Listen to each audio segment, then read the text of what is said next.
Smart city political round up కి స్వాగతం. నేను సుధా. బులెటిన్ల ముందుగా హెడ్లైన్స్. విశాఖ స్టీల్ ప్లాంట్ ను ప్రైవేటీకరించాం. 3 నెలల్లో సంస్థలన్నీ కొలికి వస్తాయన్న కేంద్ర ఉక్కు శాఖ మంత్రి కుమారస్వామి. విశాఖ స్టీల్ ప్లాంట్ ప్రైవేటీకరణ చేయబోమని, ప్లాంట్ ను పునరుద్ధరిస్తామని కేంద్ర ఉక్కు శాఖ మంత్రి కుమారస్వామి స్పష్టం చేశారు. విశాఖ స్టీల్ ప్లాంట్ ప్రతినిధులతో ఆయన సమావేశమయ్యారు. అధికారులు, కార్మిక సంఘాల ప్రతినిధులతో వేర్వేరుగా సమావేశాలు నిర్వహించి స్టీల్ ప్లాంట్ ప్రత్యేక ప్యాకేజీ వినియోగంపై చర్చించారు. కేంద్ర ఉక్కు శాఖ మంత్రి కుమారస్వామి విశాఖ స్టీల్ ప్లాంట్ ను సందర్శించారు. బీజేపీ జిల్లా అధ్యక్షుడు పరశురామరాజు ఆధ్వర్యంలో ఎయిర్పోర్ట్ లో ఆయనకు ఘన స్వాగతం పలికారు. ఉక్కు శాఖ సహాయ మంత్రి భూపతిరాజు శ్రీనివాస్ వర్మ, రాష్ట్ర మంత్రి సత్యకుమార్ యాదవ్, ఎంపీలు శ్రీభరత్, గనిశెట్టి అప్పలనాయుడు, సీఎం రమేష్, టీడీపీ రాష్ట్ర అధ్యక్షుడు పల్లా శ్రీనివాసరావులు ఆయనతో పాటు ఉన్నారు. ఎయిర్పోర్ట్ నుంచి భారీ ఊరేగింపుగా స్టీల్ ప్లాంట్ కు చేరుకున్నారు. అక్కడ ఉక్కు ప్రతినిధులతో సమావేశమయ్యారు. అనంతరం అధికారులు, కార్మిక సంఘాల ప్రతినిధులతో వేర్వేరుగా కేంద్ర మంత్రి కుమారస్వామి సమావేశాలు నిర్వహించారు. అనంతరం ఆయన మీడియాతో మాట్లాడారు.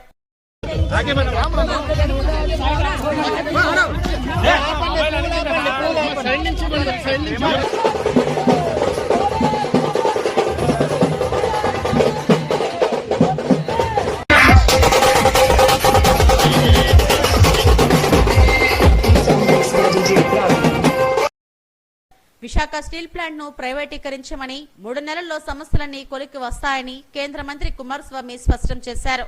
స్టీల్ ప్లాంట్ కు ప్రత్యేక ప్యాకేజీ వినియోగంపై చర్చించామని, ప్లాంట్ ను లాభాల్లోకి తీసుకెళ్లేందుకే ఈ ప్యాకేజీ ప్రకటించినట్టు వెల్లడించారు. కార్మికుల ప్రయోజనాలకు ఎలాంటి భంగం కలిగించమని, జూన్ లో 3వ ఫర్నేస్ ను ప్రారంభిస్తామన్నారు. విశాఖ ఉక్కు పరిస్థితిని ఎంపీలు వివరించారని చెప్పారు. తాను కేంద్ర మంత్రి అయిన తర్వాత స్టీల్ ప్లాంట్ పై ఎన్నో సమీక్షలు నిర్వహించానని తెలిపారు. 2030 లోపు దేశవ్యాప్తంగా 300 మిలియన్ టన్నుల స్టీల్ ఉత్పత్తి సాధించాలని లక్ష్యంగా పెట్టుకున్నామన్నారు. ప్రపంచంలో ఉక్కు ఉత్పత్తిలో ప్రస్తుతం 2వ స్థానంలో ఉన్నామని వెల్లడించారు. విశాఖ స్టీల్ ప్లాంట్ కు 35,000 కోట్లు అప్పు ఉందని, ముఖ్యమంత్రి చంద్రబాబు కృషి వల్లే ప్రత్యేక ప్యాకేజీ ప్రకటించినట్టు ఆయన వివరించారు. విశాఖ స్టీల్ ప్లాంట్ ను లాభాల్లోకి తీసుకువెళ్లాలని ప్యాకేజీ ప్రకటించామని కేంద్ర సహాయ మంత్రి శ్రీనివాస్ వర్మ ప్రకటించారు. At that time when the protest was going on in more than 40-60 years back, I think 1980 or 1970, more than 30 civilians was dead in that protest. Several senior citizens of Andhra, they have contributed in a big way. When the production started, it is running very well. When RINL plant, when they targeted 3 million ton production, they are running in profit. Up to 2013-14, it has went on very well. Every year wise, they are raising their profit margin also. They contributed, this RINL plant contributed to the country more than 45,000 crore to the exchequer of the Indian government. Even in 2013, RINL became Navratna status. When they decided to expand the production of steel by modifying the plant, investing more than 11,000 crore in 2014-15 to expand. ఏదైతే గతంలో కూడా కుమారస్వామి గారు మంత్రిగా బాధ్యతలు స్వీకరించిన వెంటనే 4 రోజుల్లోపు గతంలో plant సందర్శించారు. ప్లాంట్ లో ఉన్నటువంటి అన్ని పరిస్థితులను అవగాహన చేసుకుని ఈ ప్లాంట్ ని ప్రైవేటీకరణ కాకుండా ముందుకు తీసుకెళ్లాలనేటువంటి ఒక ఆలోచనతో పట్టుదల వదలకుండా ప్రయత్నం చేయడం జరిగింది. ఏదైతే కుమారస్వామి గారు, ఆర్థిక మంత్రి నిర్మలా సీతారామన్ గారు, రాష్ట్ర ముఖ్యమంత్రి చంద్రబాబు నాయుడు గారు, జనసేన అధ్యక్షుడు పవన్ కళ్యాణ్ గారు, వీరందరి సమిష్టి కృషి కారణంగా ప్రధానమంత్రి నరేంద్ర మోడీ గారి యొక్క నాయకత్వంలో ఈ ప్యాకేజీని ప్రకటించడం జరిగింది. ఈ ప్యాకేజీని రాబోయేటువంటి రోజుల్లో ఏ విధంగా ముందుకు తీసుకెళ్లాలన్న ఒక ఆలోచన కుమారస్వామి గారి పట్టుదల కారణంగా అనేక పర్యాయాలు ప్రధానమంత్రి గారితో, ఆర్థిక మంత్రి గారితో సమావేశం అవడం ద్వారా ఈ ప్యాకేజీని సాధించడం జరిగింది. ఏదైతే భారత ప్రధానమంత్రి నరేంద్ర మోడీ గారి లక్ష్యం ఏదైతే ఉన్నదో 2030 నాటికి ఈ దేశంలో స్టీల్ ఉత్పత్తి 300 మిలియన్ టన్నులకు తీసుకువెళ్లాలనేటువంటిది నరేంద్ర మోడీ గారి యొక్క లక్ష్యం. అందులో విశాఖ స్టీల్ ప్లాంట్ ను కూడా భాగస్వామ్యం చేయాలి. తీవ్రమైనటువంటి ఆర్థిక నష్టాల్లో ఉన్నప్పటికీ కూడా కేంద్రం పెద్ద ఎత్తున ప్యాకేజీ ఇచ్చినటువంటి సందర్భం ఇది.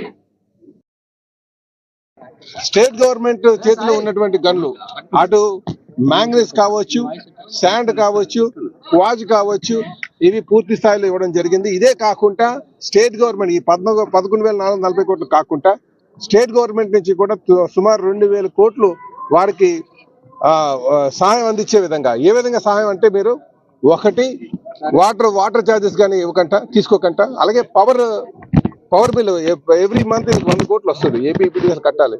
దానికి కూడా లాభాల బాటలో వచ్చే వరకు కూడా ఆ డబ్బులు అడగకుండా ఉండడానికి కూడా స్టేట్ గవర్నమెంట్ వాళ్ళకి కొంత వెసులుబాటు కల్పించిందని చెప్పేసి అది ఈక్విటీ కింద కన్వర్ట్ చేయడానికి ఆలోచన చేసిందని కూడా ఈ సందర్భంగా తెలియజేస్తున్నాం. అలాగే ఉద్యోగుల విషయానికి వచ్చేసరికి 2 నెలల్లో మాక్సిమం 3 నెలల్లో జీతాలు ఇవ్వడానికి ఇస్తామని చెప్పేసి కేంద్ర మంత్రి చెప్పడం జరిగింది.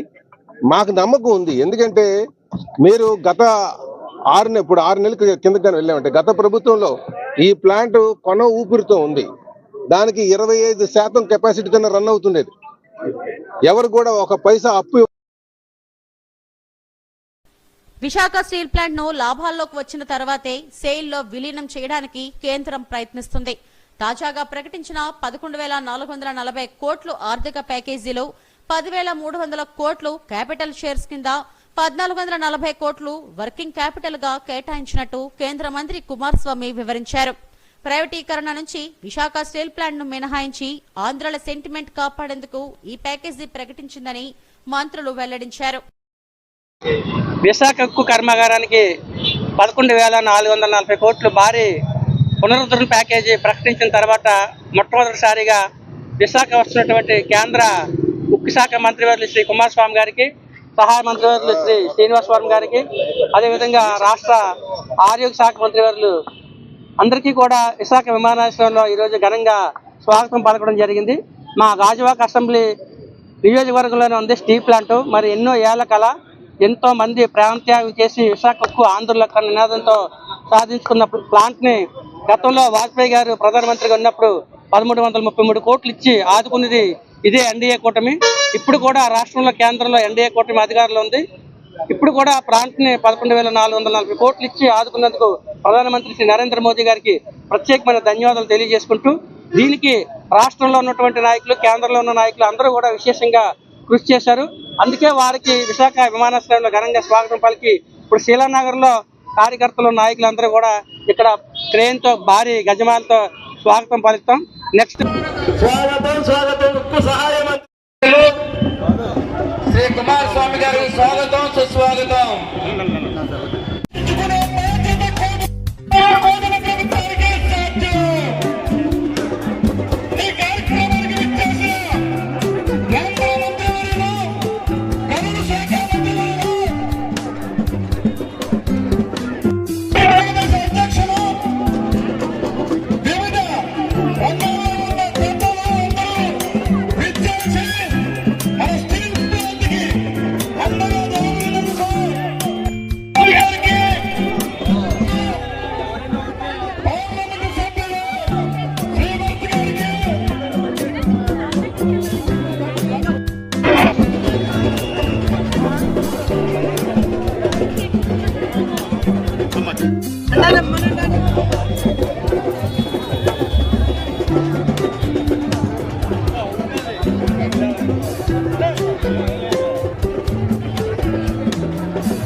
సైడ్ నుంచి